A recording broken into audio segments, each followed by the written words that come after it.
Good evening. This is Isha and I'm Vidisha.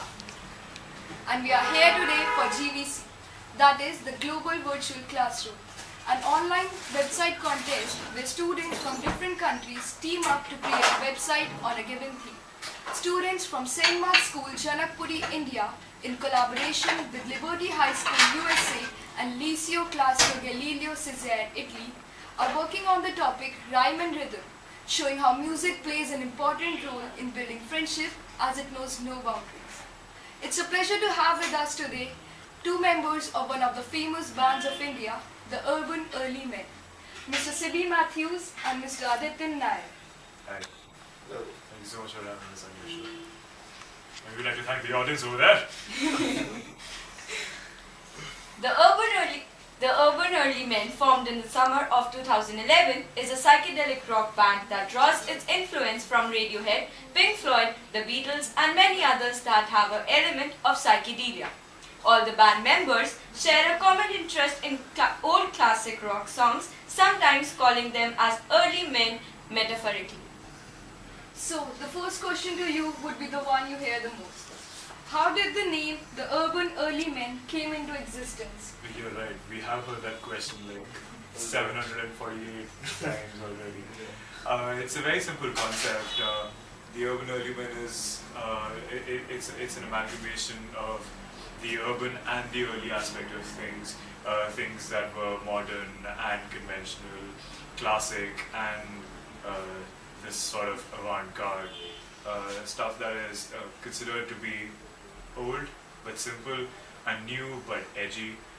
It's just a mix of best of two worlds. That's what this name primarily means. Of course, we weren't thinking of all these things when the name was conceptualized, but over the years we found all sorts of legitimate ways to make sense out of it. Yes. Yes. So, my next question is, tell us the brief history of your band. So the band started off in the year 2011. 7th of July was our first show. 8th of July.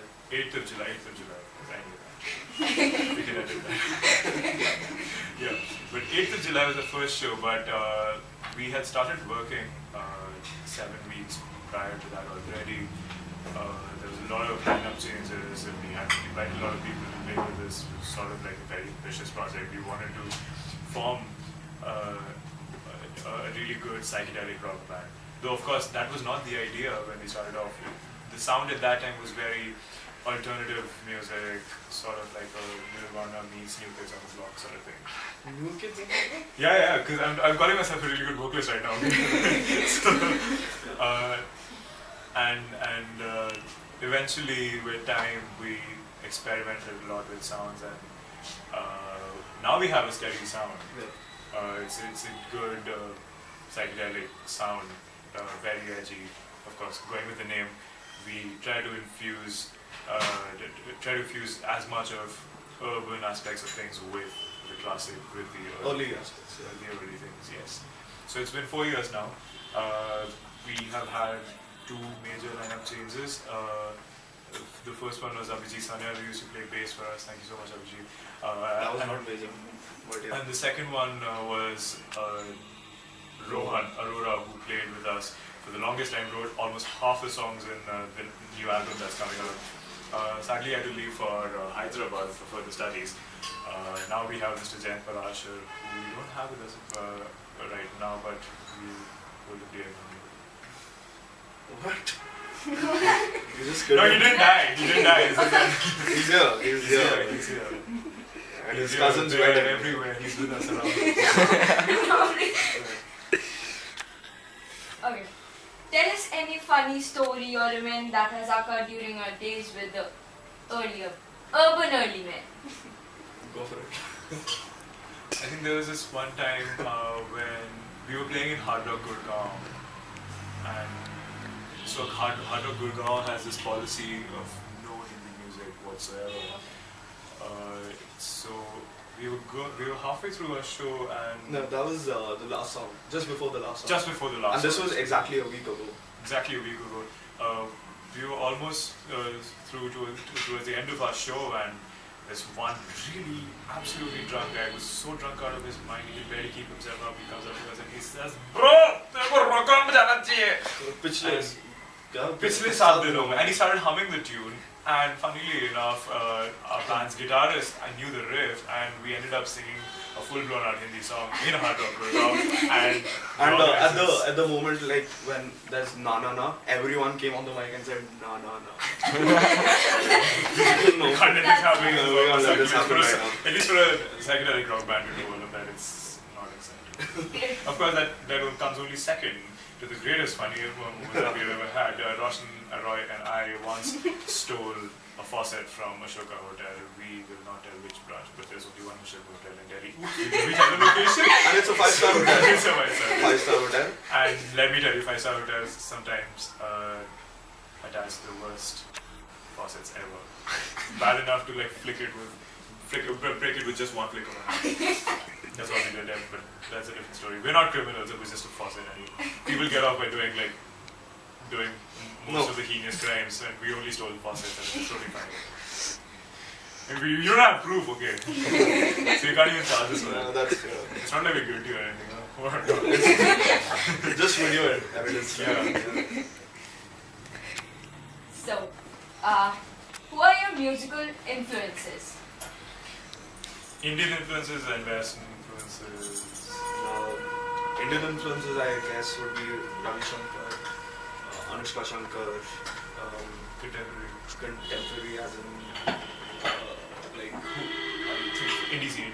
Indie scene, Mindful, Jester, Family Cheese, a lot of bands who've played with us and who've influenced us in a major way, like looking at music in a totally different perspective. Like with Family Cheese, probably we got into rap music and it was totally bonkers. Yeah, every band that we've seen over the last 4 years, they've taught us something from their performance. Family Cheese taught us how to just chill out on stage.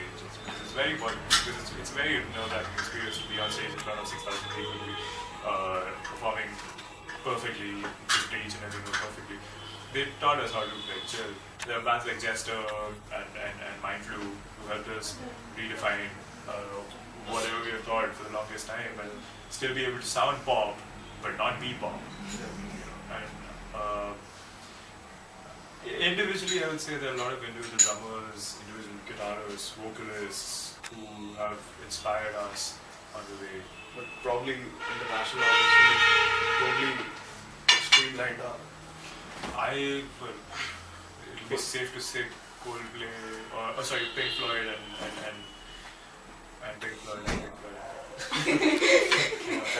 Am I missing out on something? So yeah, she's already given a.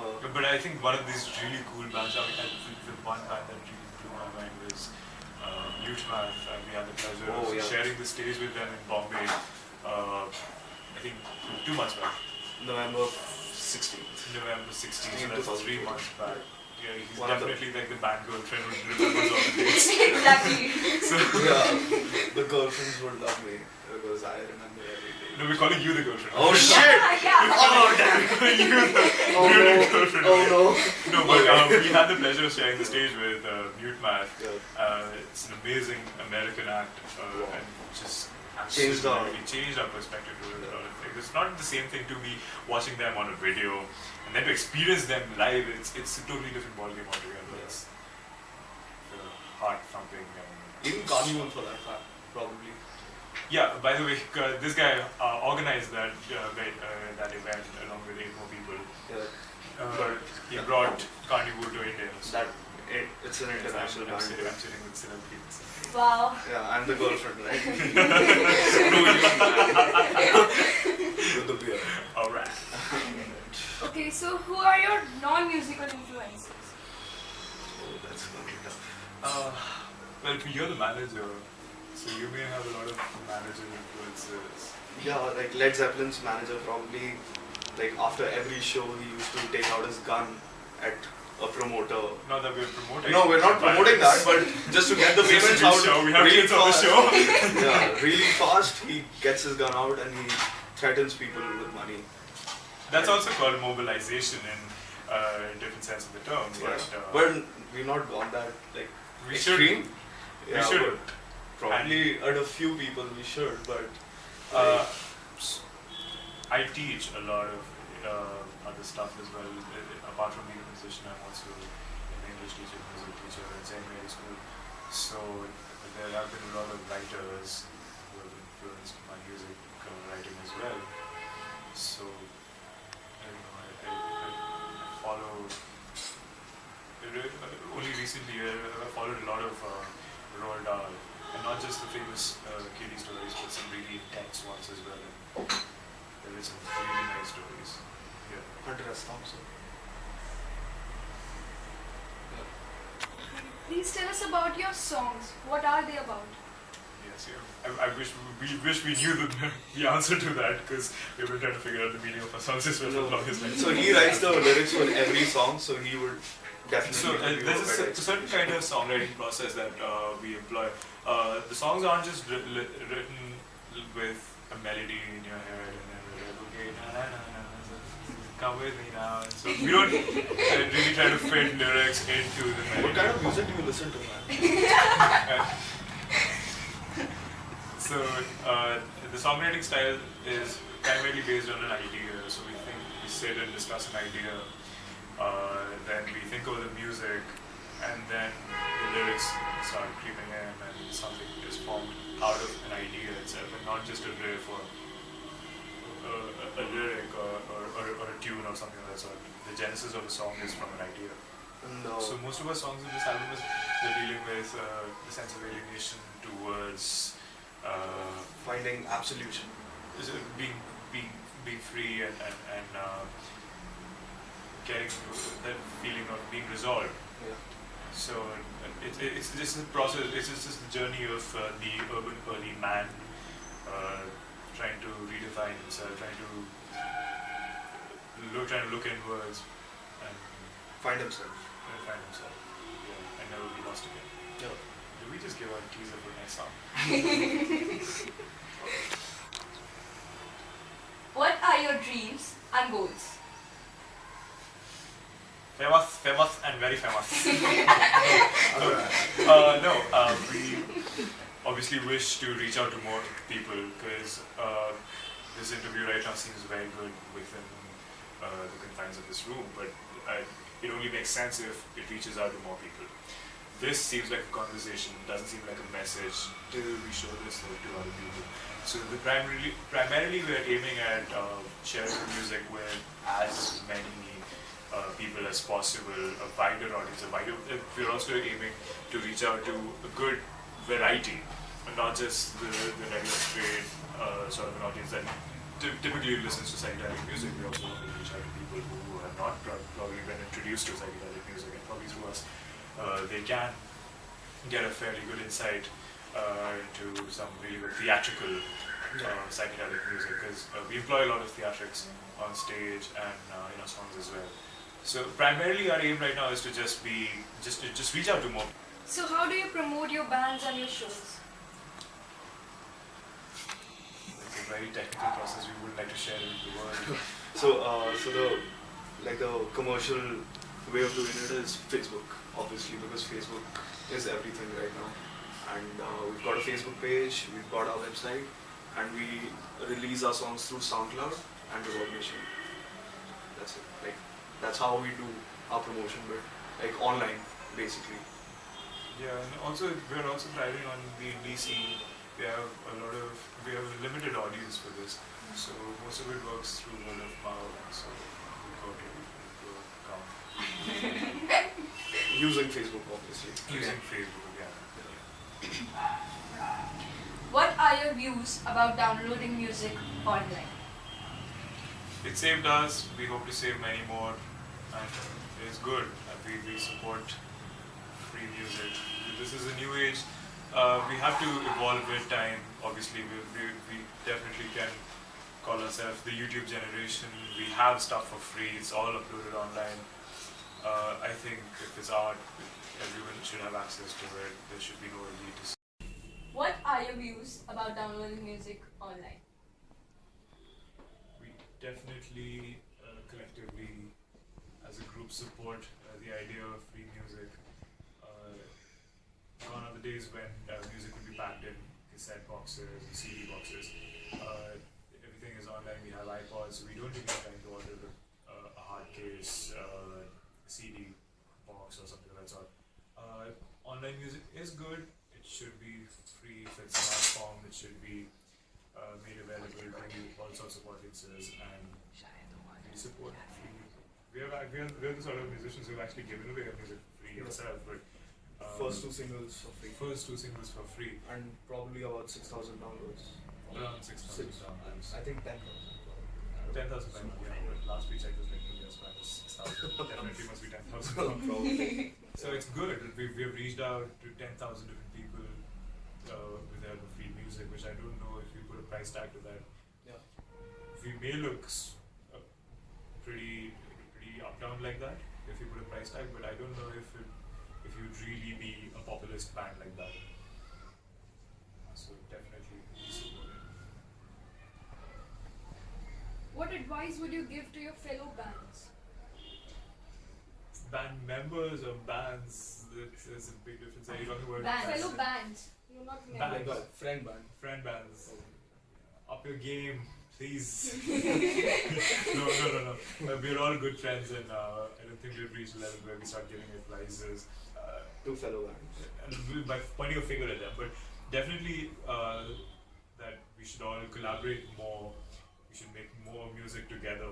Yeah. And is it like Silly Matthew is an artist manager, so we should all like find ways to make this thing grow on our own, and not just depend on the corporate houses to one day come up to us and then offer us $1 million check and then say that you'll be famous now. I think it'd be nice to build something from nothing. A scene, basically. A scene, yeah. More collaboration. That's the advice to our fellow bands. And lastly, how does music affect you and the world around you? It makes it go around. Makes the world go around, yes. Makes sense. That's the only thing that makes sense to us.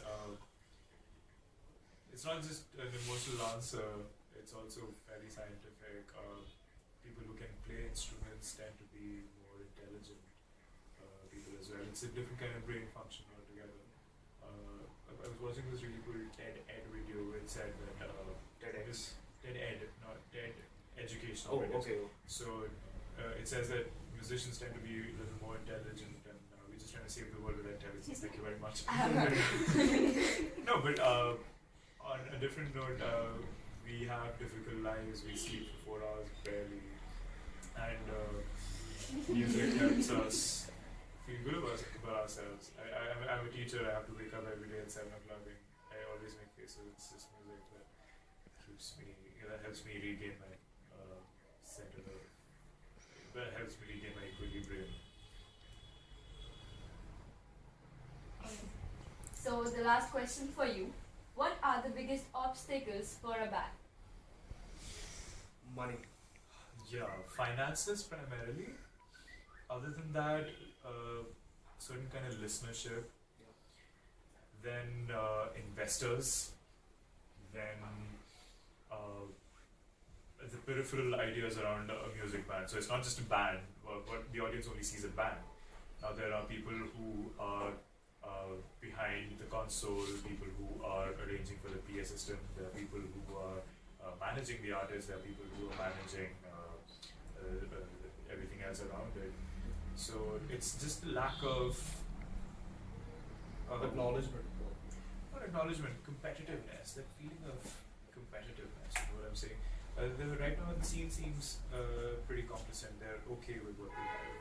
But I think it's very important that we get something to compete with, so we up our game every day, and I think that can help us reach places. Because right now, what we're competing with our peers, and our peers have their influences in Western bands, which is like an unachievable ideal. So what we need to do is that we need to set. We're desperately craving for a benchmark from the Indian music scene, like Industry or Parikrama or bands who've been around for like 10, 15, 20 years. To really come out with the conventional sort of music as well. In the sense that they should come out with albums, do all India tours, international tours, and not just stick with the Indian domain. You know what I'm saying? And head outside of the country and spread more music that we have out there. Because most of the American bands also, when they started off, they weren't very famous in America. They actually went to Europe and they would be telling their relatives like, we're big in Europe now. But when they came back to America, there would be no one to welcome them. And like, same for the UK bands. Like Same for the UK bands. They didn't have a very good homegrown audience, but abroad they were big. It's called the British Invasion, actually, again.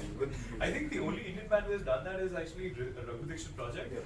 They went to UK, it was a self-financed tour, and they toured Europe and then they came back. They had a good listenership in Europe, but... they played at Jules Holland, and like a really big audience came to know about him. So he made it big over there, but when he came back, the sample size sort of just reduced to nothing. But gradually his audience has increased, and now he doesn't need to fund his tours. He doesn't need to fund his tours. He has people to sponsor him and whatnot. And he played at Glastonbury last year, which is a big deal for an Indian artist. Yeah, considering the artists that we have seen at Glastonbury are like Radiohead, Coldplay, Muse, and all those artists. For an Indian artist to make it that big is inspirational. So we should aspire to be as big as that, be as competitive as that, and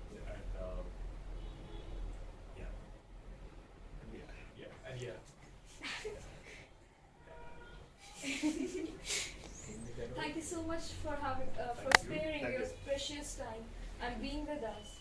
I hope this heart-to-heart discussion would have energized every one of us. Thank you. Thank you. Thank you.